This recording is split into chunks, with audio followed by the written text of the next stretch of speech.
ou impessoal, questões e respostas. Impessoal e povos da natureza. Parte 2. Julho de 2016. Novamente, em comunhão e em união, vamos juntos perguntar e responder. Instalemo-nos com algumas respirações nesta união antes de escutar as perguntas de cada um de você. Silêncio.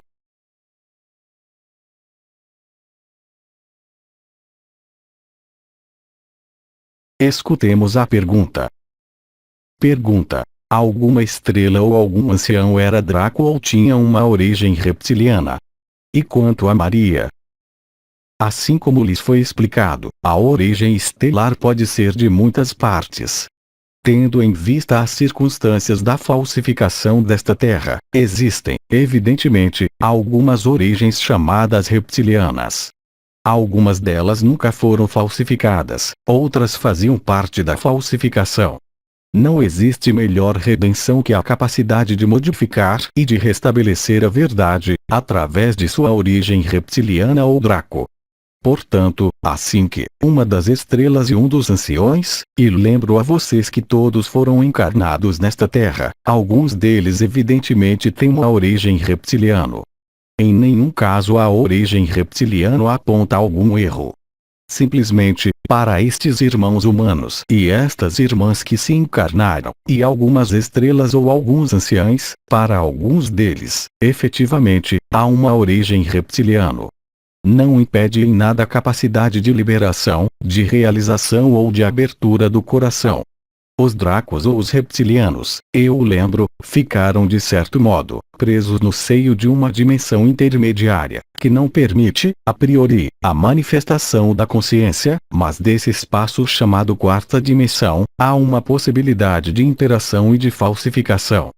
Que não é o caso a partir do momento em que um ancião ou uma estrela, ou qualquer personagem místico que tenha frequentado este mundo, se tenha revelado no seio da humanidade em uma missão específica à espiritualidade, de uma maneira ou de outra.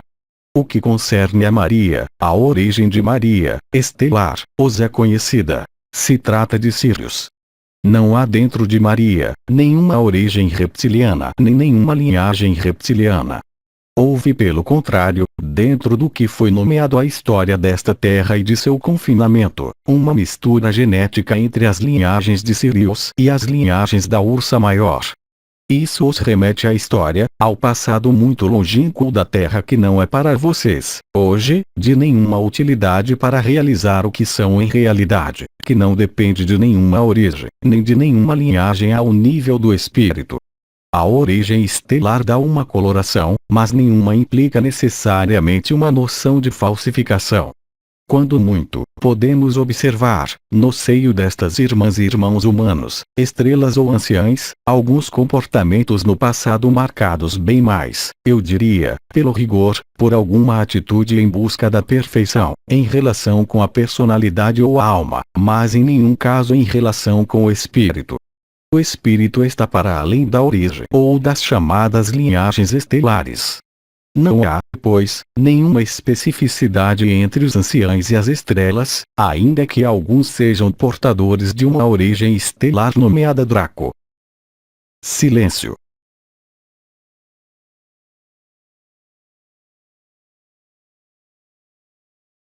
A origem reptiliana é também, em uma menor medida, a origem ligada aos Anunnakis, corresponde diretamente a certo modo de funcionamento onde não está presente, necessariamente, nem obrigatoriamente, o que foi nomeado a predação arcôntica. Não obstante, no interior da alma, quando estava presente, naqueles tempos longínquos desta terra correspondentes ao que vocês nomeiam o período compreendido entre a Idade Média e o Renascimento, podia ter alguns irmãos anciães ou algumas irmãs estrelas que estivessem em ressonância com esta origem draconiana, mas não implicava nenhuma falsificação, pelo contrário, mas bem mais uma redenção geral para alguns de vocês, irmãos e irmãs humanos encarnados, que têm esta origem ou uma linhagem de tipo reptiliano. Hoje, muitos dos seus cientistas consideram que o fator sanguíneo nomeado Rhesus assinala a presença em seu DNA, em relação, eu os recordo, com a alma ou a personalidade e em nenhum caso com o espírito, uma codificação ligada a este modo de funcionamento chamado draconiano ou reptiliano, sem estar ligado à predação. Eu os lembro que a função arquetípica desta origem estelar estava, a princípio e antes da falsificação da Terra, ligada a funções de administração e de regulamentação, mas, em nenhum caso, a um princípio de predação ou de confinamento. Silêncio.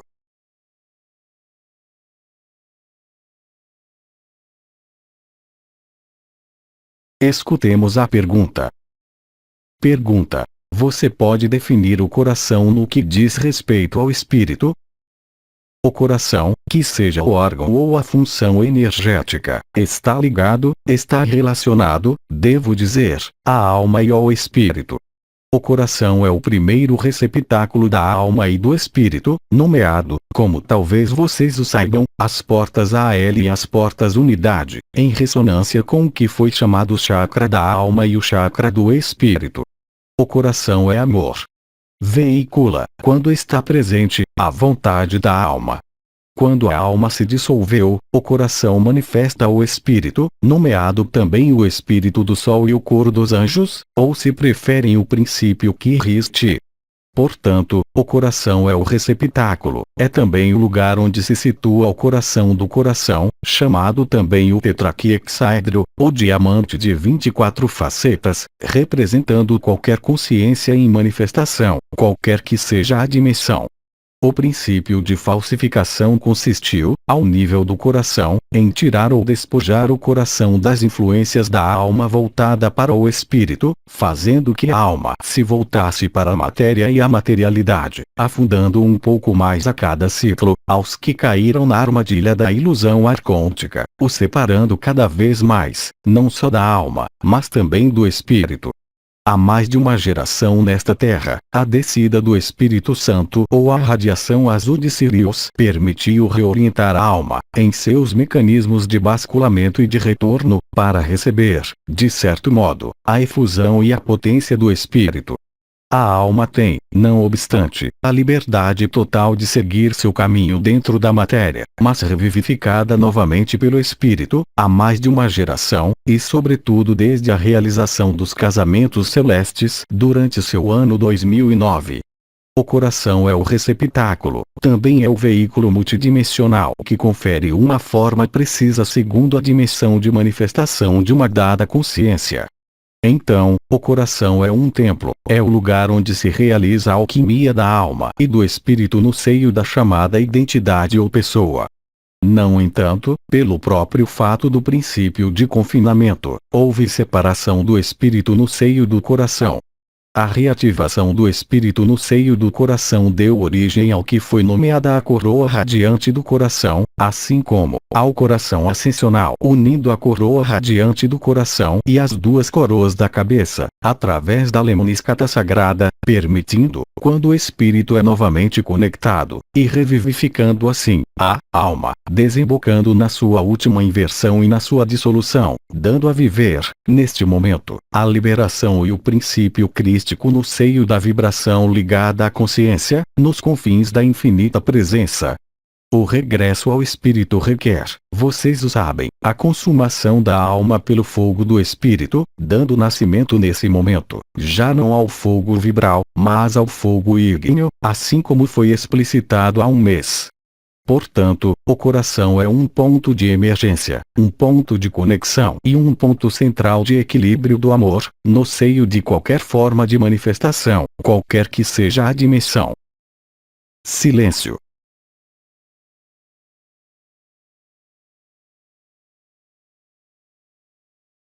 Perguntemos. Pergunta. Nos foi dito que, quando os pontos AL e unidade começam a desaparecer, é um sinal da liberação próxima. Este processo está ativado para toda a humanidade e como o percebê-lo? Bem-amado, que seja percebido ou não, é uma verdade coletiva. A liberação, como eu disse na resposta anterior, corresponde à alma revivificada pelo espírito, se dissolvendo ou não, mas o espírito nesse momento é reconectado. Este espírito encontra sua ressonância no interior do chakra nomeado do espírito, ou se preferem, de a gota branca, assim nomeado entre os povos indo-tibetanos. Então, a colocação em ressonância da porta L, percebida ou não, mas comprovável a nível energético, no sentido humano, permite constatar que cada irmão e irmã humano em encarnação hoje, qualquer que seja seu destino, ou se prefere sua atribuição vibral, apresenta a mesma ativação destes dois chakras ou destas duas portas, conjuntamente, desde há pouco tempo, a ativação das portas simétricas, nomeadas profundidade e precisão, ao nível das dobras da virilha, com o que se desenrola ao nível das portas AL e unidade acima do peito. A alquimia realizada entre a L unidade de uma parte e entre profundidade e precisão de outra parte, permite a encarnação do espírito no mais profundo da matéria, isto é, a nível celular, permitindo compreender, ainda que não seja vivido, a fatuidade da materialidade separada do espírito. Portanto, é um fato real com respeito ao coletivo da humanidade que a vibração do espírito, que seja percebida localmente ao nível da porta unidade, que seja vibrada ao nível da coroa radiante, ou que não haja nenhuma percepção, não muda nada quanto à realidade do processo de liberação da Terra e da ascensão para alguns de vocês. Este processo foi ativado após a atribuição vibral ter sido realizada, e intensificou-se até desembocar na união do espírito com a matéria, no interior mesmo da falsificação, que vocês o percebam ou não. Isto se traduz, evidentemente, de diferentes maneiras. Pela liberdade, para o liberado vivente, ou no caso de rejeição, por uma confusão que vocês podem observar facilmente em seu mundo, em seu ambiente, assim como em seus meios de comunicação, com respeito ao comportamento humano em sua globalidade. Então, efetivamente, há uma ativação de 4 portas em conjunto, permitindo ao espírito revivificar a matéria e liberar a matéria de seu confinamento. Isso acontece ao nível de seu sistema solar como ao nível de cada uma das células vivas desta Terra, qualquer que seja o reino, humano, animal, vegetal, ou inclusive e sobretudo, ao nível dos povos da natureza, dando a vocês viver, nos lugares onde estão estabelecidas estas consciências, acessos diretos, como foi especificado por Eliane, rainha dos elfos do povo de Eridan, a possibilidade de viver, no interior deste corpo de carne até o momento coletivo da Terra, a quinta dimensão. Cada um segundo suas referências, suas percepções e seus meios de comunicação sutis ou não. A realidade da ativação do espírito, como da alma, assim como, de maneira conjunta, há algum tempo, da porta precisão e profundidade, leva vocês inexoravelmente e de maneira coletiva, à liberação final da Terra e à fase ascensional, propriamente dita, da Terra em sua nova dimensão de vida. O tempo dedicado ao espírito no seio da matéria é imutável. Não pode exceder uma duração compreendida entre os 12 e os 24 meses, ao nível do humano em um corpo de carne. A ativação recente, há umas semanas ou meses, das portas profundidade e precisão, as percebam ou não, é efetiva para o conjunto da humanidade. Evidentemente os resultados são diferentes segundo exista, ainda, uma alma ou não, segundo exista uma atração para a matéria ou uma atração para o espírito, da alma ou da personalidade mesma. Em um caso, há amor, há fogo vibral, há fogo ígneo e há liberdade. No outro caso, há medo, há confusão, há uma falta de clareza, uma falta de precisão e uma falta de profundidade, impedindo mais e mais, de pôr a conexão com o losango e as portas situadas ao redor do sacro, com o que foi nomeado, o aqui e agora, ou se preferem, as portas Iki e Nunc. Em um caso, há leveza e amor, no outro caso há resistência e sofrimento. E quando falo de caso, não falo de um caso humano ou de outro caso humano, porque cada um de vocês o vive cada dia alternadamente. Salvo, evidentemente, para os que têm consumido a alma no fogo do espírito, em tal caso nada do que está ligado ao confinamento pode voltar a manifestar-se, ainda mais se vocês têm podido viver a onda de vida, em um de seus componentes ou em seus 3 componentes, desde o mês de fevereiro do ano 2012. Então, vocês estão a meio caminho do ano 2016, ano do surgimento da segunda estrela e da manifestação tangível da chamada de Maria, bem como do despertar do juramento e da promessa. O comandante dos anciãos deu-lhes, há algum tempo, um conjunto de referências temporais existentes no seio desta terra durante este ano, que está em sua metade e do qual restam alguns meses. Ele deu-lhes umas datas inscritas na história da terra, correspondentes a períodos mais ou menos propícios para o momento coletivo. O momento coletivo, até agora, dependia, não de sua liberação individual, mas do momento oportuno para a Terra que, os recordo, condiciona a velocidade da aproximação do astro do julgamento chamado Hercóbulos ou Nibiru. Portanto, há períodos mais propícios. Estes períodos mais propícios não significam, tampouco, que se produza precisamente durante estes períodos. Tenham suas casas prontas, porque ele virá como um ladrão na noite, e seu anúncio já está presente em vocês por intermédio, eu os recordo, da ativação da porta Kirist situada em suas costas, entre as omoplatas, permitindo a passagem, tanto da parte de trás para frente e da frente para trás, desde o ponto central do chakra do coração para a porta Kirist, ou desde as 3 portas nomeadas AL, unidade e abaixo do coração, com a porta Kirist das costas que é, os recordo, a estrutura de reconstrução do coração, ou se preferem, o tetraquiexaedro. Silêncio.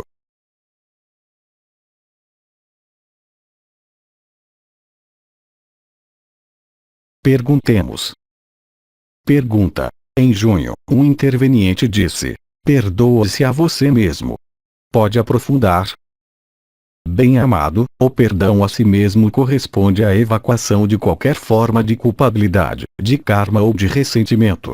O perdão levado a si mesmo, que este si mesmo esteja inscrito no seio da pessoa como no seio da alma, não concerne ao espírito, porque não precisa nenhum perdão, traduz a capacidade, pela ação de graça e, sobretudo, pelo estado de graça, a capacidade para transcender a matéria pelo próprio espírito, e então, pela luz, a fim de restabelecer a unicidade, a unidade e a verdade em cada um de vocês.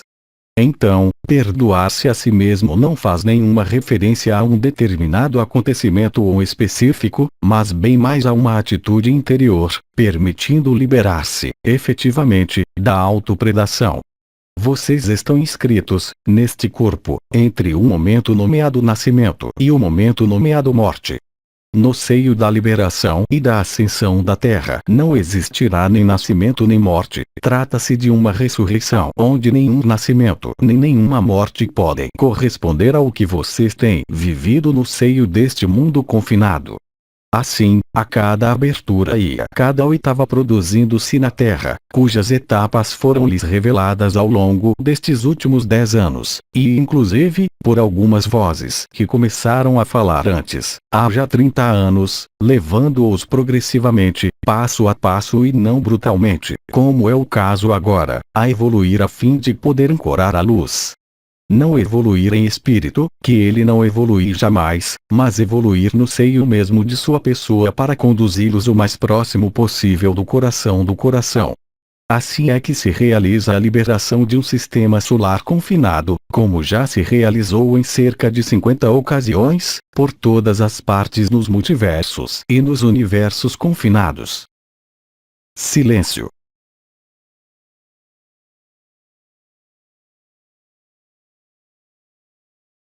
Você pode reler a pergunta. Pergunta. Em junho, um interveniente disse: perdoa-se a si mesmo.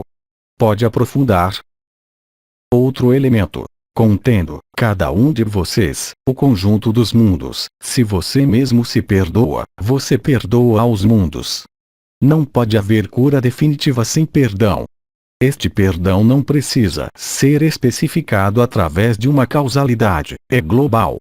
Quando o perdão é real, consigo mesmo, há paz. Enquanto o perdão seja incompleto, não há paz, há flutuação.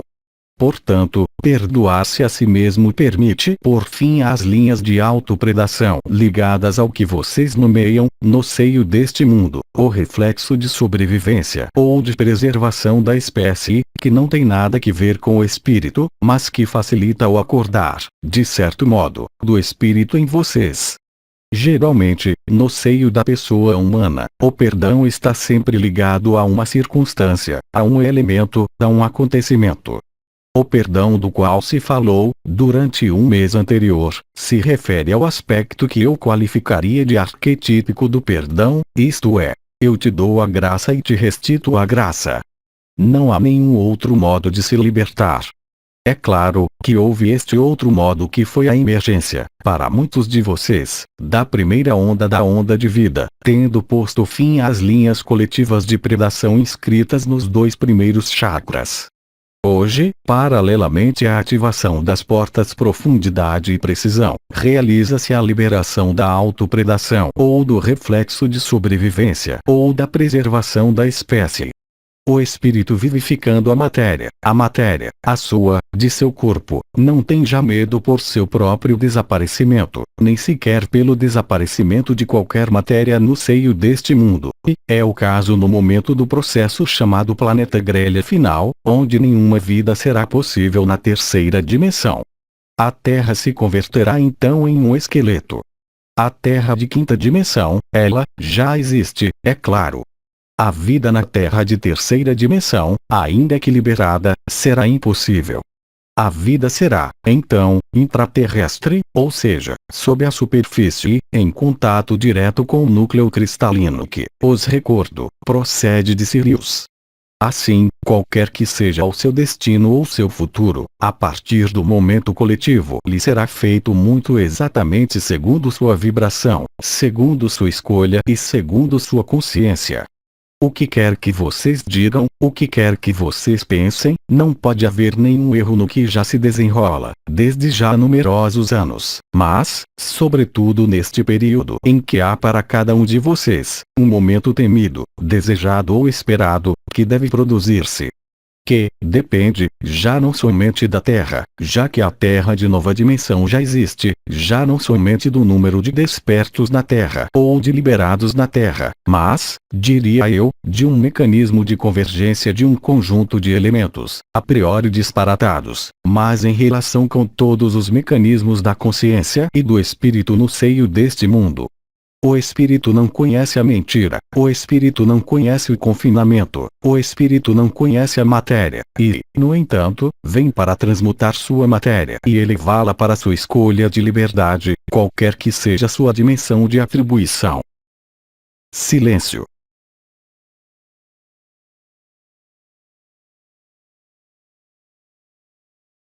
Perguntemos.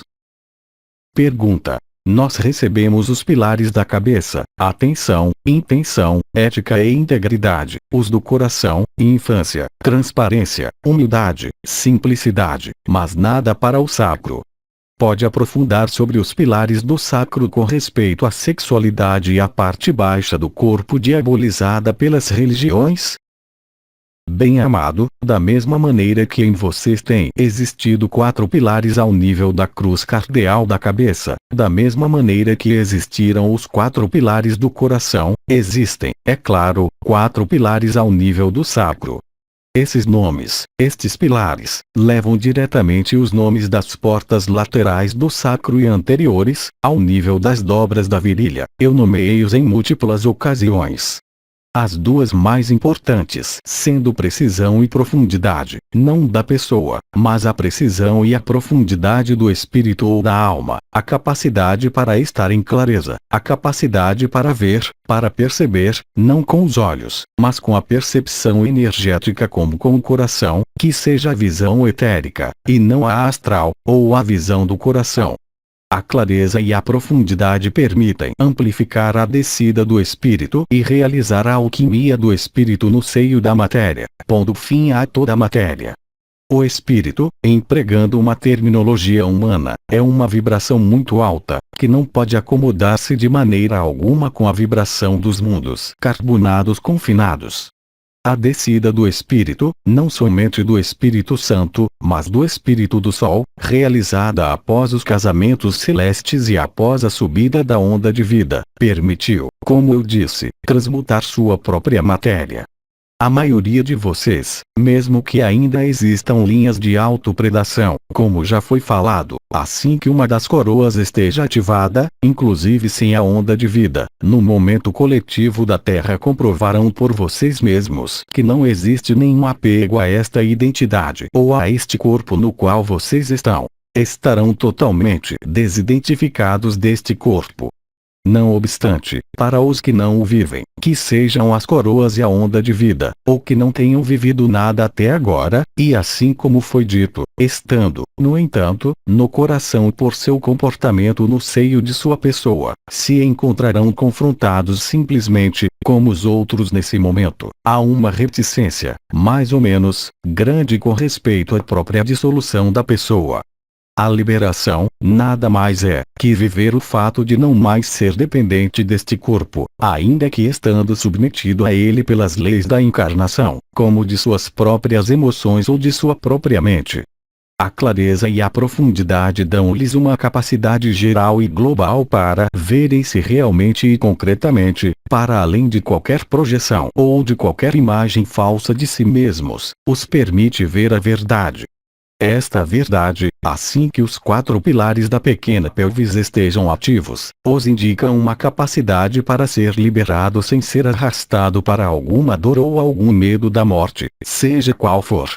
Isso já existe na morte comum que vocês têm vivido, eu os lembro, para a maioria inumeráveis vezes, ainda que não tenham nenhuma lembrança disso. A morte precisa fazer o luto deste corpo, o luto de qualquer história.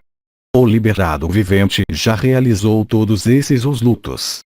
Os apegos, as crenças, a adesão à pessoa e à matéria, em uma alma em processo de reversão ou de dissolução, implicam resistências. Estas resistências serão atravessadas com mais ou menos facilidade no momento do chamado de Maria e especialmente durante as 72 horas da êxtase onde, os recordo, nenhum elemento deste corpo físico e de sua consciência comum ser-lhes acessível. Se vocês creem no nada, será o nada e suas angústias, se são liberados viventes, se banharão com deleite no que são em realidade. Se a alma segue polarizada, isto é, atraída pela matéria, ainda que ela tenha se voltado às vezes, estarão destinados ou alocados à sua origem estelar ou à sua dimensão de escolha. Lembre-se que a totalidade da humanidade estará liberada, o que não quer dizer que a totalidade da humanidade ascensiona, caso contrário, não teria a liberdade. A liberdade não tem nada que fazer, para além do bem e do mal e da predação desse mundo, de uma escolha mais que outra. A luz respeita todas as liberdades, sem exceção alguma. A luz não pode combater, só pode estabelecer-se ou ser recusada, mas as condições do confinamento, tocando a seu fim, não permitem manter uma vida em uma 3D dissociada, seja qual for. No máximo, pode existir uma vida em 3D unificada, que seja com este corpo ou em outro corpo carbonado, mas já não terá mais ruptura da consciência ou alternância da consciência. Silêncio.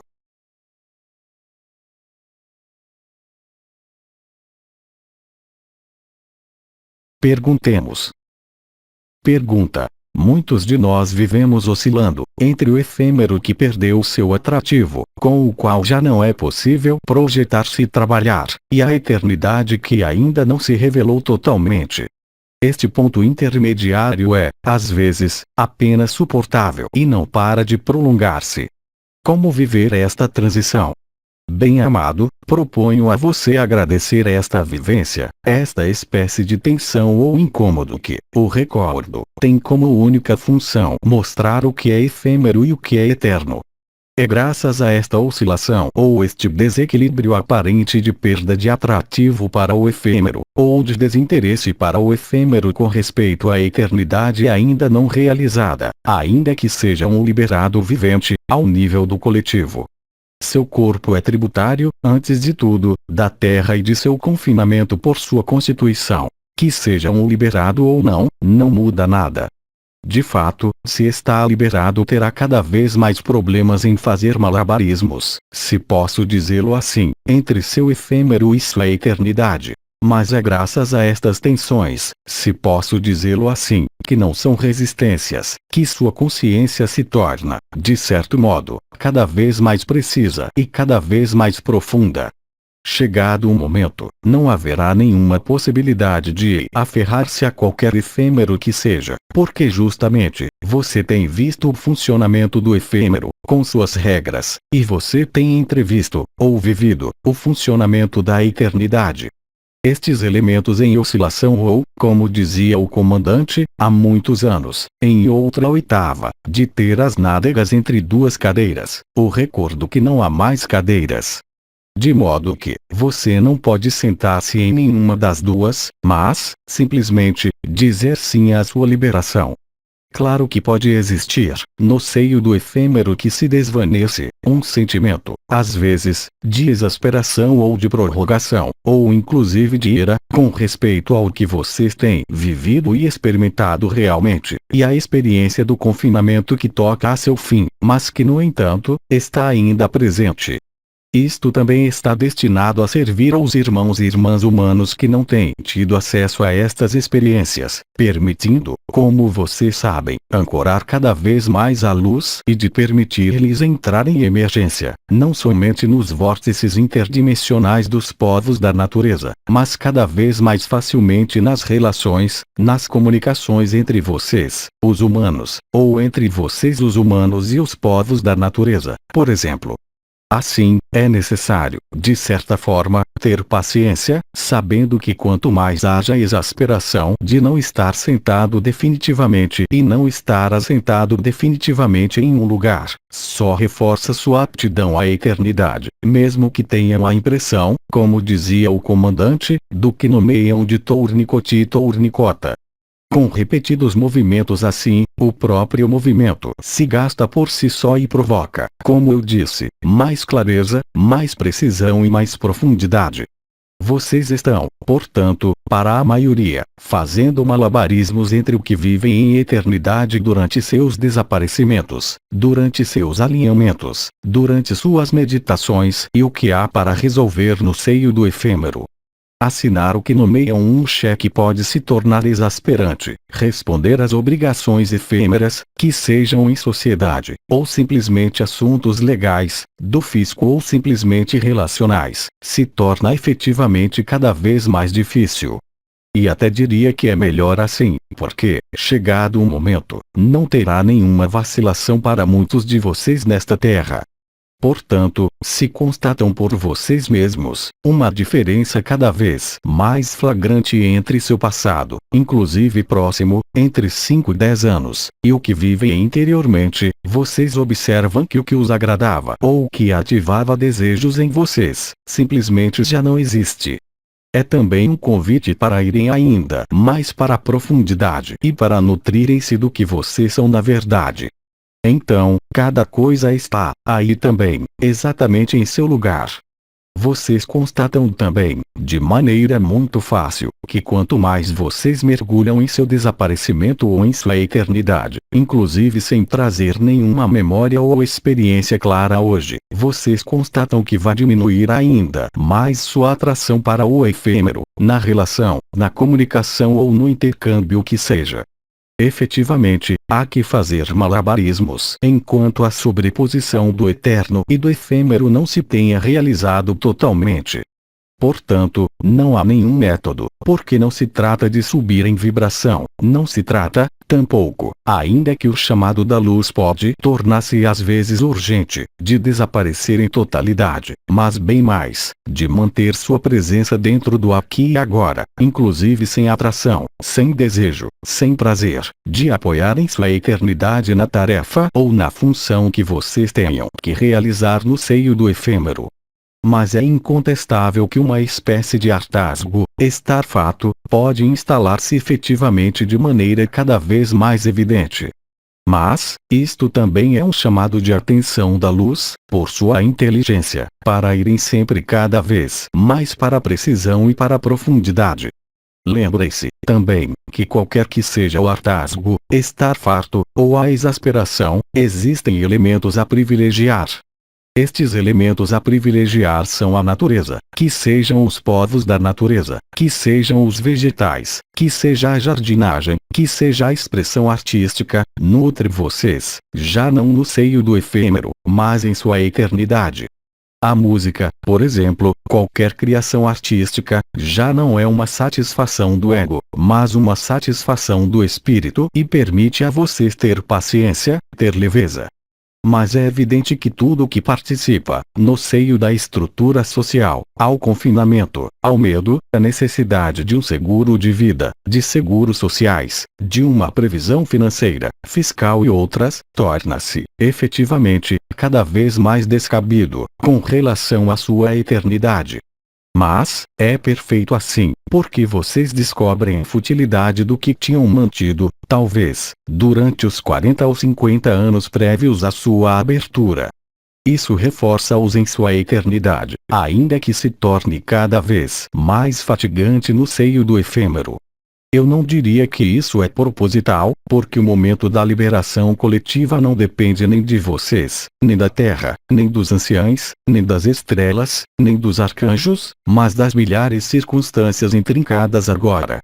E é no seio desta exasperação ou deste hartazgo, estar farto, no momento em que vocês derivam para uma atividade natural, criativa, artística, a manutenção de um jardim, um passeio na natureza, dá-lhes força para suportar, se posso dizer assim, o insuportável do efêmero.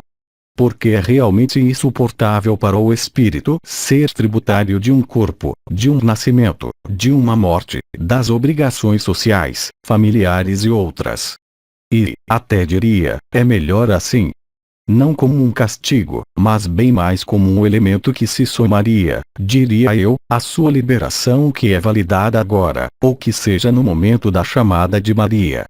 Vocês não podem, já não poderão mais, agarrar-se ao que não os agrada. A arte, o trabalho na natureza, os passeios na natureza, não são elementos de apego, mas elementos de liberação. É preciso, pois, e lhe será preciso, cada vez mais, até o momento do chamado de Maria, fazer malabarismos com algo que é seu futuro, a eternidade, e algo que se apaga, que é seu efêmero. Mas vocês não podem preceder o chamado coletivo, e que estejam liberados não muda nada. Silêncio.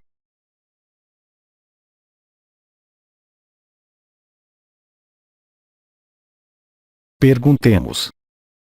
Pergunta. Foi-me proposto, para atualizar o masculino sagrado, optar, decidir, eleger. Achava que o feminino sagrado, que acolhe tudo com o mesmo amor, permitia a espontaneidade do coração se expressar para atualizar o masculino sagrado. Você pode desenvolver a respeito da necessidade de optar e tomar decisões. Bem-amado, o masculino sagrado é a atualização da luz no efêmero. Cortar, optar e decidir é efetivamente a fase que segue a acolhida do feminino sagrado. Em determinados casos e em determinadas circunstâncias, o feminino sagrado permitiu, pela inteligência da luz e pela graça do amor, cortar efetivamente e eleger naturalmente e espontaneamente. Hoje, a emergência do masculino sagrado os leva, por vezes, a decidir, a optar e a eleger, por vocês mesmos, que vocês estejam inscritos no seio do efêmero ou da eternidade, o que ainda precisa, diria eu, ser podado e limpo. São os últimos elementos, não de resistência, mas diria que são, bem mais, costumes de comportamento ligados à preservação da espécie e ao reflexo de sobrevivência. É necessário, pois, de certo modo, quando a vida o propõe, passar à ação. O passar à ação, que seja na realização de um ato criativo ou na resolução de um problema, é absolutamente indispensável. Mas não são vocês quem resolvem, e, no entanto, são vocês quem põem a energia e a consciência nisso. A graça, efetivamente, ocupa-se de tudo, mas ainda é preciso que no seio do que vocês são em eternidade, a decisão, a eleição tenha sido tomada. A luz, nestes casos, fará tudo para que estes cortes, estas mudanças, se façam com a maior das facilidades. Não obstante, a atualização da luz no seio deste mundo dá-lhes a ver que certas coisas têm podido ser liberadas pela acolhida incondicional no coração do feminino sagrado, mas que outras coisas se tornaram, talvez, mais virulentas porque têm sido mais iluminadas e são mais resistentes, ligadas ao reflexo de sobrevivência e aos costumes, à preservação da vida neste mundo, que estão ali para ser cortadas, não por vontade própria, mas sempre pela graça do amor. Nesse momento, somente é a intenção da consciência que emite. Aí está o masculino sagrado. Não é solicitado a você atuar com os meios existentes, mas simplesmente emitir a intenção.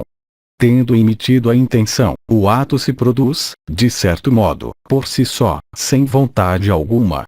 Há, pois, sucessivamente, e em todas as coisas que vocês têm que viver neste momento, primeiro uma iluminação e uma clareza nova, com elementos que são cada vez mais pontuais ou cada vez mais precisos, levando vocês a irem sempre, cada vez mais, em profundidade, e, cada vez mais, no aqui e agora. A adjunção do masculino sagrado, ou do verbo criador que está ligado a ele, permite passar a ação sem nenhum esforço de vontade, mas, simplesmente, porque isso lhes parece urgente e indispensável. Não há, pois, propriamente dito, nenhuma vontade humana, não há, tampouco, nenhuma contradição com o feminino sagrado, mas sim, uma dinâmica que, entrando cada vez mais no acolhimento, na recepção da luz e no acolhimento incondicional do amor, permite realizar este amor e utilizar o poder de sua intenção, a fim de que, a inteligência da luz, de acordo com o que vocês são e o que vocês manifestam, possa efetivamente cortar e mudar o que deve ser mudado. Mas não é nenhum esforço da sua parte, porque quando vocês se dão conta de que vocês devem mudar, e que vocês estão de acordo com esta mudança, e que vocês põem na frente a intenção ao nível da consciência, com ética e integridade, em humildade e simplicidade, então, nesse momento a mudança se produz. Nem sempre como o teriam desejado como pessoa, mas, frequentemente, de maneira inesperada, pela graça e pela inteligência da luz, e, então, independentemente de toda a vontade pessoal, simplesmente emitindo uma intenção. O feminino sagrado é prévio ao masculino sagrado. O andrógeno primordial corresponde à fusão do feminino e do masculino sagrado, que, no entanto, muitos de vocês têm vivido no momento da ativação do 12º corpo, o corpo do andrógeno primordial situado no nariz. O andrógeno primordial não priva vocês da polaridade masculina e feminina, sobretudo a nível sagrado. Dá-lhes, pois, a experimentar, diria eu, os dois lados da moeda, a fim de ter o impulso e a força da luz, suficientes para que a inteligência da luz se manifeste em sua vida. Mas em nenhum caso são vocês quem cortam, em nenhum caso são vocês quem decidem, porque teve, justamente, esta acolhida do feminino sagrado, prévio ao masculino sagrado.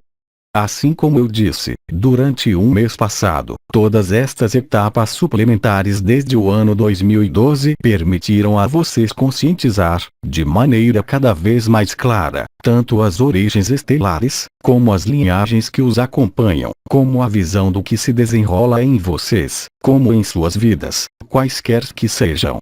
Portanto, existe uma sinergia entre o masculino sagrado e o feminino sagrado.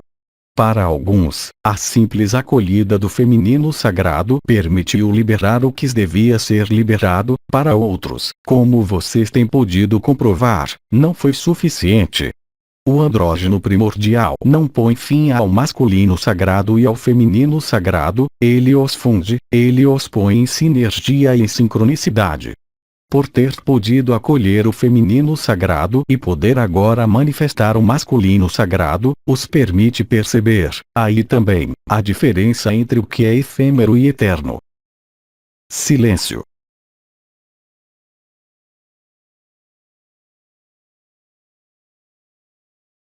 Perguntemos.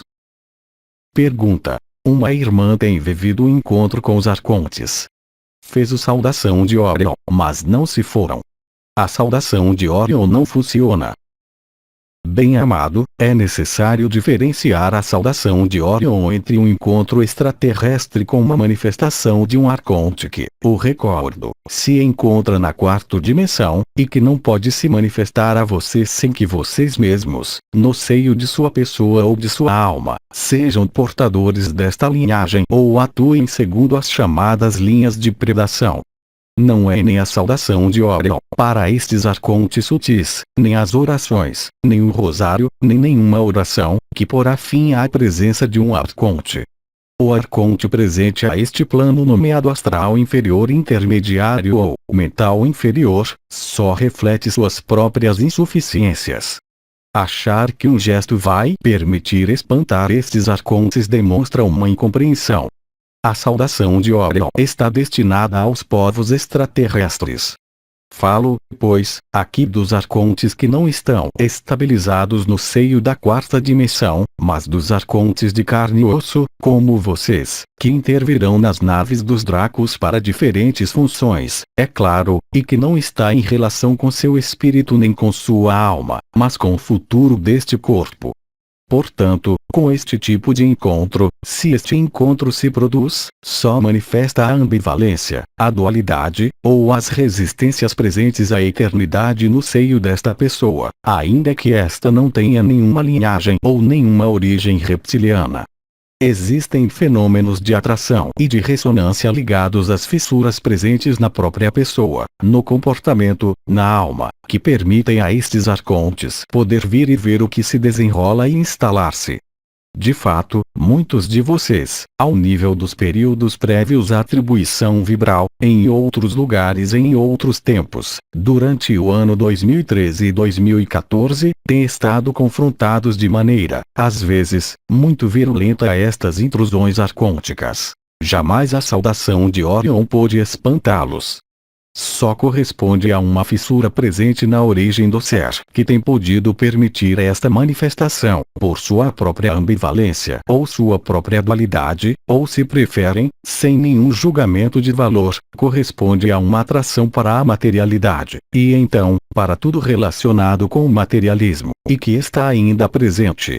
Existe uma diferença fundamental entre o hartazgo, estar farto, e a exasperação daquele que vive o efêmero e a eternidade, daquele que está atraído para a materialidade, ainda que estivesse aberto a um nível de uma das coroas, mas cuja escolha foi seguir a via da materialidade ou do materialismo, ou seja, de alguma maneira, seguir com a manutenção das forças de predação que não devolve a liberdade ao outro, no seio das relações de ajuda, por exemplo, ou de serviço, mas que o encerra de novo.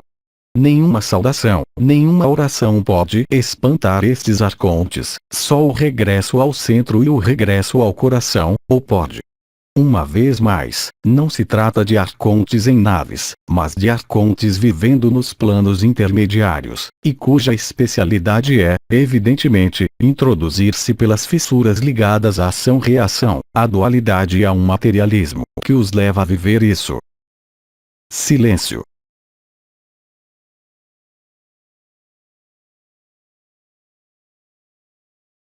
Podemos continuar. Pergunta. Podemos ter duas origens estelares? Qual é a assinatura de Aldebaran? É impossível ter duas origens estelares. Os sinais de comportamentos ou de almas, inscritas no seio da origem estelar, podem ser muito característicos.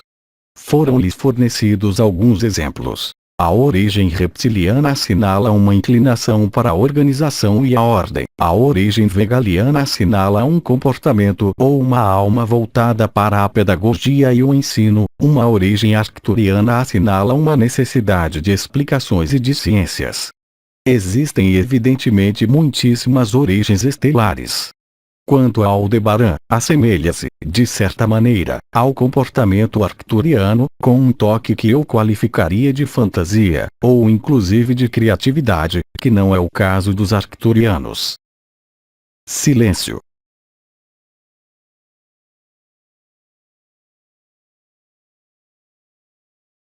Perguntemos. Pergunta. Até 2 anos atrás, em umas fotos, apareciam orbes. Agora se trata de uma presença em forma de losango. O que é isso? A modificação registrada em seus suportes chamados fotográficos digitais podem dar diferentes anomalias, eu não vou analisá-las. É necessário saber, simplesmente, que a emergência de formas de luz, quando uma forma de luz irrompe no seio de seu mundo, sua primeira fase de aparecimento é efetivamente uma esfera branca ou de outra cor. Quando a possibilidade é oferecida para desenvolver esta forma de eternidade no seio de seu mundo efêmero, então, será através de uma implantação mais ou menos rápida, passando por formas geométricas, até a manifestação de uma forma de luz antropomorfizada, ou não. Corresponde à descida da luz, à cristalização da luz no seio do efêmero, bem como a uma capacidade cada vez maior de percebê-lo através deste ajustamento entre o efêmero e o eterno. É, então, completamente possível observar, com seus olhos como com seus suportes digitais, ver o desdobramento destas formas de luz manifestando no seio de seu mundo. Vocês percebem primeiro um ponto de luz ou uma esfera de luz que vai passar por determinadas formas geométricas, com frequência muito rapidamente, para deixar aparecer uma forma luminosa, ligada, evidentemente, à estrutura móvel desta entidade de luz entrando em emanação no seio deste mundo, e então, em contato mais ou menos estreito com vocês mesmos. Portanto, as modificações observadas, que seja a gravação de naves ao redor do Sol, que sejam suas próprias câmeras fotográficas, que registram o que vocês não veem a olho nu, só assinala o desdobramento da luz no seio deste mundo. O que aparecia como algo fugaz, atravessando seu campo de visão ou o campo da câmera fotográfica em forma de bolas chamadas orbes, mas nem todas elas são de cor branca ou em todo caso com uma forma iluminada por si mesma, e não desde o que exterior, sem sombra, se desdobra agora no seio de seu mundo e de sua realidade tridimensional, passando por uma, 2, 3, 4 ou 5 formas geométricas antes de aparecer com uma forma antropomórfica ou não, do visitante que está com vocês. O mecanismo é visual, também visual de maneira etérica, como com o coração, ou com uma percepção energética ou de consciência. Silêncio.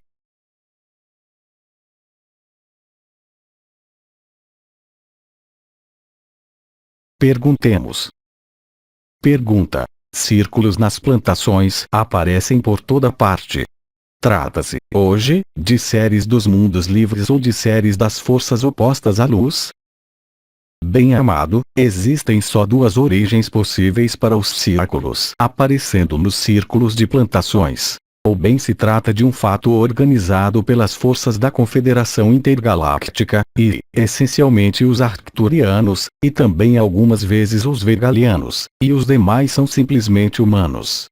Obras de arte humanas que não têm o alcance, nem a mesma vibração, nem o mesmo impacto de consciência no aspecto visual ou no aspecto direto, se vocês têm a possibilidade de aproximar-se de um deles, conforme se a origem está ligada à luz ou simplesmente ao ser humano. As forças chamadas opostas à luz não têm nenhum interesse em realizar este tipo de grafismo. O ser humano encontra ali interesses pelo mero prazer de mistificar, de certo modo, aos humanos que veem estas imagens ou que percorrem esses lugares. No entanto, podemos estipular que entre 80 e 90% dos crop circles são completamente autênticos. Não têm todos alcances informativos ou preditivos, ou inclusive proféticos. Alguns só estão ali para realizar um campo de forma que será eficaz ao nível do incremento da luz, como pontos de penetração da luz, como é o caso, por exemplo, com os povos da natureza, nos limites de suas aldeias. Os círculos de plantação traçados pelos seres humanos não têm evidentemente nenhuma destas especificidades, nem como incremento energético, nem de percepção energética, muito menos para a descida da luz. As forças chamadas opostas à luz jamais criaram qualquer círculo de plantação. Silêncio.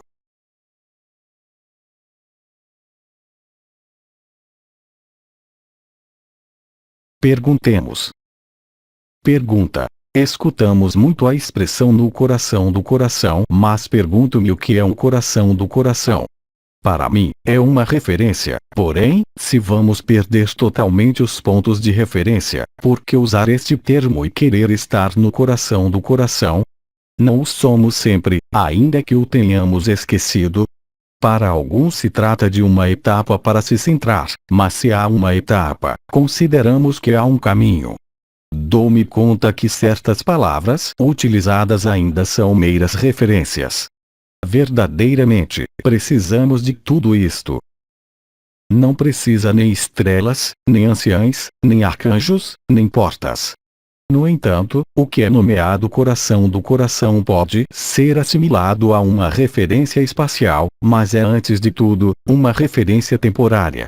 Evidentemente, está localizado no centro do coração. Não é uma etapa, ou se não, é a última etapa. Aquele que não precisa de referência não vai vê-lo como uma referência. Evidentemente, se você coloca a questão assim, isso demonstra que você se livrou da necessidade de ter um ponto de referência. Não, senão, não veria nisso uma referência, não tentaria compreender o que é um coração do coração, mas o viveria.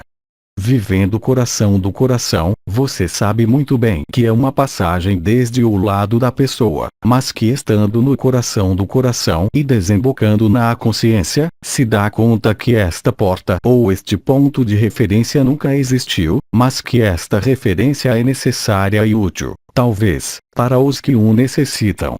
Adaptamos o discurso e as palavras para além da vibração, para que um gama cada vez maior possa apreender, compreender, e, sobretudo, ultrapassar o que há para compreender. O coração do coração, ou centro do coração, ou núcleo de imortalidade, só é o ponto de resolução de todos os antagonismos e o ponto de passagem no momento da liberação. Este ponto está localizado geograficamente ao nível do coração. Está exatamente a meio caminho entre o centro do chakra do coração e o que foi nomeado nono corpo, mas não é um ponto que está na pele, mas a meio caminho entre o externo e a porta que riste. Eu os remeto, para isto, ao que foi explicado amplamente por Sri Aurobindo no final do ano 2010, com relação ao esquema que havia sido comunicado e correspondente à primeira passagem, ao rasgo do coração ou do pericárdio, entre que riste o chakra do coração. As referências são úteis unicamente para aquele que não se encontrou. O que se encontrou já não necessita nenhuma referência porque passou a porta, e compreende então que não há nenhuma porta, nem nenhum coração do coração, que, no entanto, está localizado geograficamente e de maneira temporária. É a reversão última, está para além da porta estreita que era a pequena morte, mas se trata aqui da grande morte, ou do grande guardião do limiar, é o mesmo. É o momento da extinção do sentido de ser uma pessoa que sobrevém só quando são liberados viventes. Ao liberado vivente não importar nada as palavras, as denominações. Poderia falar em um idioma que não existe, no entanto, traduzirá algo ao nível vibratório. Só o que se apega ao sentido das palavras em lugar do sentido da vibração, trata de justificar o fato de que não compreende. Porque não é algo que possa ser compreendido, mesmo que possa ser definido, mas é algo que só pode ser vivido, no seio de sua humanidade, ou seja, reencontrar esta eternidade que nunca desapareceu. Mas assim que vocês estão, ainda que seja um pouco, do outro lado do véu, não sabe que os véus existem. Só atravessando este coração do coração, que corresponde, os recordo, à morada de paz suprema ou Shantinilaya, que os permitirá assistir, com total lucidez e sem resistência, a seu próprio desaparecimento. Isto se realiza, vocês o sabem, graças à humildade, à simplicidade e o sacrifício. Mas nunca fiquem nas palavras. Quando a definição, por exemplo, quando lhes falamos das portas e das estrelas, vocês as viveram realmente. Se vocês não as vivem, como podem comprovar a validade das palavras usadas, a validade dos pontos de referências? sabendo que estas referências, em definitivo, só são pseudo-etapas em um processo que não os concerne, em absoluto, individualmente, mas coletivamente, assim como lhes foi explicado. Vocês foram ancoradores de luz e depois semeadores de luz, e finalmente filhos ardentes do sol ou filhos da lei de um. São estas palavras, para além de seus significados, o que vocês têm vivido. Por outro lado, o fato de querer justamente compreendê-lo assinala que isso ainda não foi superado e que a etapa é, talvez, necessária. Mas nunca é obrigatória, da mesma maneira que a onda de vida ou inclusive as coroas radiantes, que não são uns conceitos intelectuais, mas vivências reais e vibratórias. O coração do coração, que o vejam ou não, que o aceitem ou não, é efetivamente um ponto geográfico, localizado no tempo e no espaço, situado no meio de seu peito. Corresponde de fato às estruturas precisas ao nível anatômico, da mesma maneira que as estrelas e as portas que têm permitido primeiro a ativação das diferentes coroas ao nível das estrelas, têm dado e têm permitido a reconstituição do corpo de existência, idêntico ao seu, guardado no Sol, se este não tenha podido chegar até vocês. É o princípio do holograma. Em cada ponto existe a totalidade do holograma, mas enquanto vocês veem o holograma em sua globalidade, vocês perguntam-se para que serve cada ponto. Vivendo, e já não simplesmente o vendo, ou lendo, neste momento as coisas se iluminam por si mesmas. O coração do coração não é nada mais que o ponto central do coração. É o lugar de resolução e o lugar da liberação, passando, os recordo, pela lemniscata sagrada e pela colocação em funcionamento do veículo nomeado Merkaba interdimensional, através da lemniscata sagrada e da nova triunidade localizada nas portas AL, unidade e o ponto central do chakra do coração. Estes pontos de referência são anatômicos, correspondem às funções inscritas na fisiologia, uma coisa que nunca foi ampliada porque só os teria estorvado, mas que outros têm conseguido ampliar com seus próprios conhecimentos. As imunoglobulinas, todas as moléculas, todas as proteínas do corpo podem ressoar com uma das 12 estrelas. São os harmônicos da vida, simplesmente. Da mesma maneira que existe, ao nível de seu cérebro, ao nível das áreas de projeções corticais, mas também centrais, ao nível do hipotálamo e da hipófise, existe, da mesma maneira, uma representação anatômica precisa, neurofuncional, das diferentes estrelas. Mas duvido muito que se tivéssemos comunicado a vocês as descrições anatômicas, tivesse sido suficiente para viver o processo. O teriam conhecido, mas não o teriam vivido, porque teriam estado privados do aspecto essencial, que é o vibratório. As portas, vocês o sabem, algumas se chamam Od, Er, In, Is, Al, correspondendo aos 5 novos corpos em manifestação. Do mesmo modo, o coração do coração não é uma referência abstrata, mas é um ponto real situado precisamente na anatomia do coração, por trás das aurículas, e que é chamado nódulo sino-auricular, que conduz ao influxo nervoso desde o tronco cerebral até o coração. Há, portanto, uma realidade orgânica.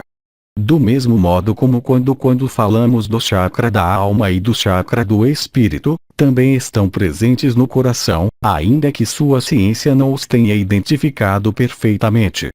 Da mesma maneira que existe uma ativação, se tomo que falamos do chakra da alma e do chakra do espírito, se tomo que foi nomeado 10º corpo, o corpo de comunicação com o divino, se traduz pela ativação de uma região específica da carótida. A ascensão e a liberação não ocorrem em nenhuma outra parte que não seja neste corpo, neste templo ou neste saco de carne. Não é um processo que concerne unicamente a consciência. Este é o caso para além dos mundos confinados, mas em um mundo confinado é imperativo respeitar o que se desenrola no seio de sua anatomia e de sua fisiologia. Portanto, o coração do coração não é uma visão mental, nem uma projeção da mente despojada de toda referência, mas é efetivamente uma referência fundamental, permitindo justamente poder passar também do fogo vibral ao fogo ígneo, isto é, poder ativar a Merkaba interdimensional e de maneira definitiva a Lemniscata sagrada, levando sua consciência no seio da fonte de cristal, também nomeada 13º corpo, uns 15 centímetros acima de suas cabeças.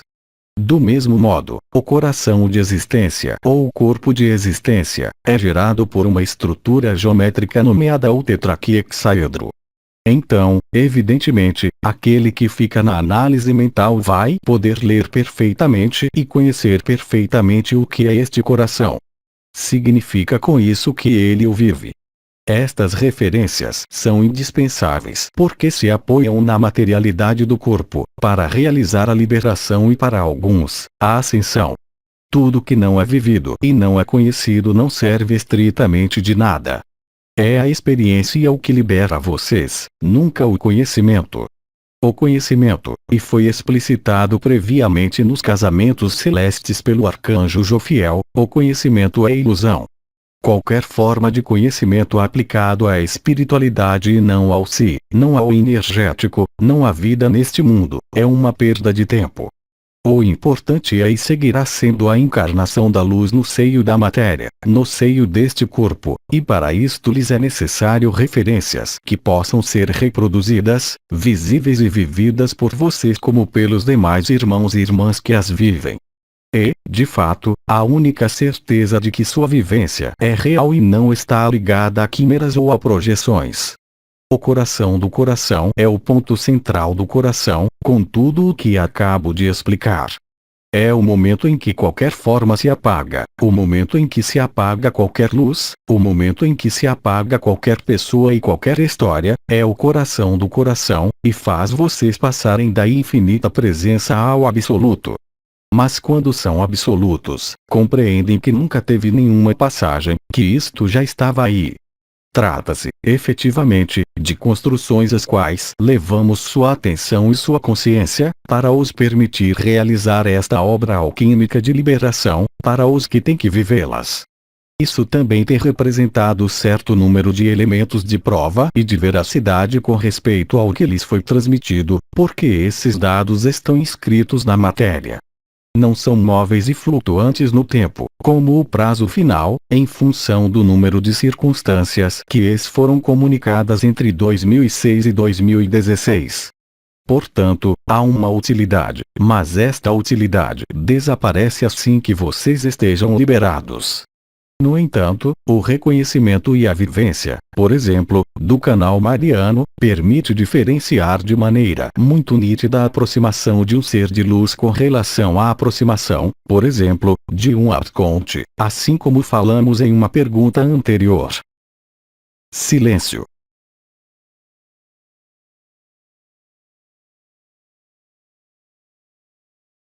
Perguntemos.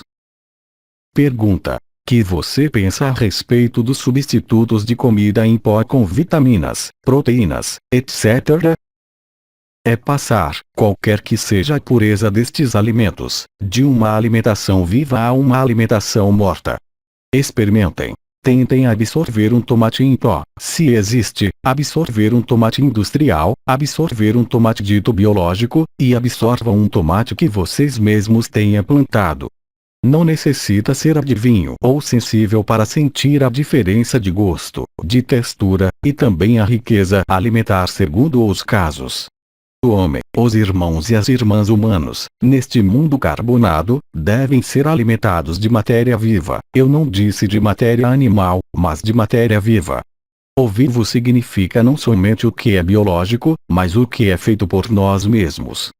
Claro que nem todos vocês têm a possibilidade de realizar, mas só bastará vocês cultivarem um singelo vegetal, no canto de um terraço, no canto de uma sacada, em um apartamento, para darem-se conta da diferença, e isto, qualquer que seja o tipo de alimento. Recordo-os que as regras dietéticas, por exemplo, quando se falou, faz muito tempo, durante os casamentos celestes, a respeito da alimentação líquida, a respeito dos alimentos que provêm da terra ou os que crescem muito altos, havia umas diferenças consideráveis. Hoje, vocês são capazes, não só em face a qualquer alimento, de ter espontaneamente a resposta do coração, bem como, também, a resposta de seu ventre. E, inclusive antes mesmo de levar o alimento à sua boca, vocês deveriam ter a resposta, antes mesmo de se colocar a questão, e saber se este alimento é nefasto ou rico para vocês, independentemente de qualquer noção de prazer ou de costume. Então, vocês escutam seu corpo, ou não? Escutam seu coração, ou não? É muito fácil, hoje, vocês perceberem, por vocês mesmos, pela experiência durante suas refeições, do que alivia vocês e do que os sobrecarrega. Não precisa consultar as composições alimentares ou selecionar tal alimento, ou tal outro, mas bem mais, observar diretamente o que lhes diz seu estômago. Porque seu estômago dirá sempre, e seu coração também. Mas ao nível do que é chamada nutrição ou dietética, os reflexos adquiridos desde o nascimento são extremamente fortes, evidentemente, pelo mero fato dos costumes e pelo mero fato do papel social e sociável da alimentação. Mas vocês têm constatado todos, em diferentes graus, que seus costumes alimentares, suas quantidades alimentares são profundamente diferentes. Aquele que está em paz já não precisa comer o alimento que seja. Foi-lhes explicado, de fato, pelo comandante, com respeito aos jejuns curtos. Não há nenhuma incidência, excetuando, é claro, se existem algumas doenças que podem provocar mais desequilíbrios em caso de interrupção da alimentação.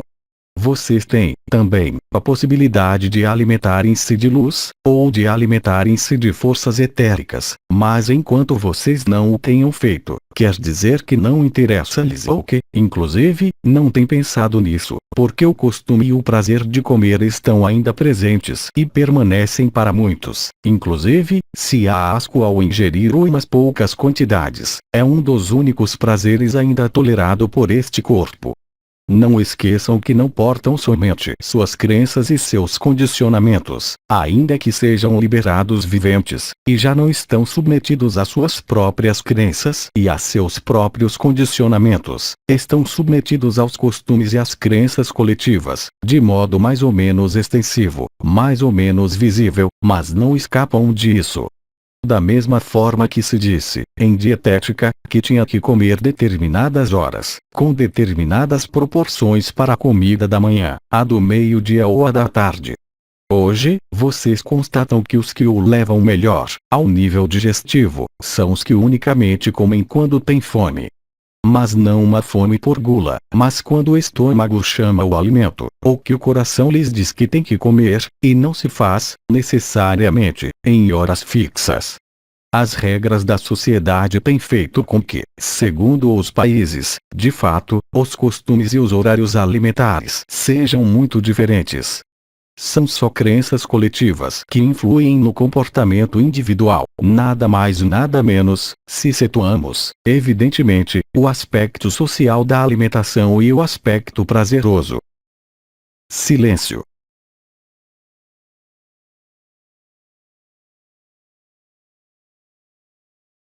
Perguntemos. Pergunta: poderia esclarecer-me sobre 2 sonhos recentes? No primeiro, eu mergulhava no vazio, ajudada e empurrada com suavidade. Encontrei-me de cabeça para baixo acima do vazio, suspensa pelos pés. Estava serena, atenta às sensações e aos pensamentos. Dizia-me que devia ter confiança naquele que me segurava pelos pés, vendo o grande vazio negro abaixo de mim. Observava e esperava. Em frente, contra a parede do precipício, um homem esperava-me. Tinha que me unir com ele. Um ancião, que era uma espécie de guia, caminhou pelo vazio e foi buscar o homem para levá-lo até mim. Sempre suspensa pelos pés, observava que quanto mais avançavam, mais me fazia consciente de estar posicionada em cima do decorado cenário. Era a mesma coisa que de estar situada em cima do vazio. De fato, no decorado, seguia no vazio. Bem-amada, estar suspensa pelos pés ou os tornozelos evoca os vínculos, da mesma maneira que alguns de vocês têm vivido esses vínculos que impediam vocês de viver o acesso à multidimensionalidade, como alguma medida de proteção. O fato de estar suspensa pelos pés acima do vazio quer dizer simplesmente, ainda que não tenha nenhum medo, que seja o cenário ou o vazio, é que estás ainda mantida na ilusão do cenário, porque senão, se o que sustentava você pelos pés a tivesse soltado, você teria se tornado absoluto, o que você já é, o recordo. O princípio da fusão com o masculino, que andava e que foi em busca do guia, aponta, simplesmente, à busca de seu masculino sagrado e não de uma chama gêmea ou de uma alma gêmea. Teria sido necessário, no seio deste sonho, deixar de estar suspensa pelos tornozelos e escapar da atração masculina, bem como escapar, do mesmo modo, da ilusão e do cenário. Este sonho assinala, simplesmente, um processo que está em curso, mas no qual você mesma ainda se apega à forma e à ilusão, em particular na noção da relação com o outro, ao sexo oposto e então, na busca da complementaridade em seu exterior. De modo que, este sonho é um convite para soltar, um convite para penetrar neste precipício, este nada, assim como o vê a pessoa, e só pode ser visto assim pela pessoa e também pelo si, porque para a pessoa como para o si, o nada, o vazio, não é nada mais que a ausência de luz. Para o liberado vivente, que mergulhou livremente no seio desta escuridão, deste vazio e deste precipício, não resta nenhum grilhão nos tornozelos e não resta nenhum medo em desaparecer, e não resta nenhuma atração para a materialidade e inclusive para uma forma sexuada. Portanto, este sonho traduz-se por uma escolha. O de manter o apego, a busca da alma gêmea, ou da complementaridade, ou o que lhe dá medo, este vazio e este nada, que é de fato o que você é. O fato, sobretudo, de estar sujeita pelos tornozelos ou pelos pés, a cabeça para baixo, mostra a você que existe ainda uma referência corporal e que este sonho é vivido no seio da pessoa ou da alma, e não ao nível do libertado vivente que, de fato, não necessita viver, para nada, nenhum sonho. O sonho concerne a alma. O sonho é característico da projeção, inclusive nos sonhos proféticos ou místicos.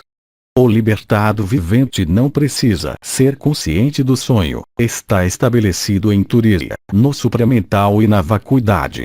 Desaparecer, não só não lhe dá medo, não implica nenhuma visão, não implica nenhum sonho, e, sobretudo, se traduz, à volta, por um sentimento de plenitude, ainda que possa ser traduzido por um desconforto entre o que é vivido no seio da eternidade e no seio do efêmero, criando às vezes, efetivamente, uma oposição. Então, este sonho mostra a você que existe no seio de sua vida uma busca das complementaridades e que, aliás, inclusive em determinadas experiências realmente vividas, permanecem uns travões e uns obstáculos à sua própria liberdade, que estão ligados unicamente à sua representação e à formulação de sua vivência. Há um segundo sonho. Pergunta. Uma presença masculina estava colando-se a mim pelas costas, me abraçava e me beijava e eu me entregava a isso. Era como um reencontro e era uma delícia e um alívio. É como se um peso desaparecesse inesperadamente e tudo se voltava suave e leve. Depois, ao final do sonho, eu mesma estava inundada de prazer, sozinha, e atravessei uma porta com um véu. Este momento era maravilhoso. Finalmente era livre. Pela manhã, despertei com um sorriso beato, como se estivesse apaixonada pela primeira vez. Que pensa disso? Trata-se de alguma vivência da consciência? Sei que há que se ir para além dos sonhos, mas gostaria de ter sua luz porque com frequência tive sonhos a respeito de uma união com um masculino. Trata-se da união entre o feminino e o masculino interior. Creio que, também, este segundo sonho explica-se com o que pude dizer na resposta do primeiro sonho. É uma continuação lógica. Corresponde, finalmente, à completude encontrada dentro de si. porque ali não estava suspensa no vazio, mas despertou, como você mesma diz, com um sentimento de plenitude e de êxtase que não é outra coisa que o encontro com seu masculino sagrado, e não é desta vez uma busca exterior. Então, você teve uma transcendência entre o primeiro e o segundo sonho. Qualquer que seja o espaço entre esses dois sonhos, traduzem uma mudança, que, de fato, você expressa pela vivência quando despertou. A integração do masculino sagrado, já não através de um ato chamado sexual, ainda que exista, que de fato produz-se com você mesmo, a sós, traduz efetivamente uma mutação da consciência, levando a ir e a deixar-se soltar pelos tornozelos para não apegar-se já a nada. Este segundo sonho, qualquer que seja a aparente similitude com o primeiro, só traduz a resolução do que acabo de explicar com respeito a seu primeiro sonho. Representa, de fato, uma continuação lógica e muito provável. Convidando-o, simplesmente, a ver nesta busca de perfeição da união sexual ou sexuada, ainda que não seja sexual propriamente dito, mas, em todo caso, polarizada, até o momento em que compreende que já está em você, o que explica seu despertar com este estado tão particular. Não há fantasma, nem nenhum mestre vindo ver você, simplesmente, é a realização deste antagonismo. Você estava suspensa pelos tornozelos no primeiro sonho, o homem que estava em frente e que foi acompanhado para andar pelo vazio para vir até você, se encontra desta vez por trás de você para abraçar-lhe, sem que esteja suspensa pelos tornozelos. Corresponde provavelmente à atualização e à superação do que descreveu e viveu no primeiro sonho. Ilustra também, à perfeição, o que eu explicava em uma pergunta anterior, com relação à ativação das portas da pelvis, em particular, a profundidade e a precisão.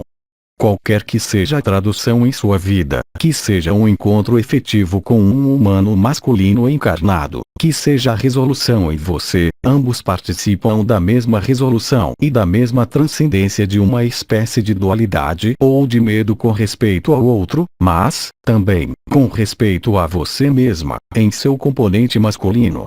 Portanto, efetivamente, é um espaço de resolução e de superação. Silêncio.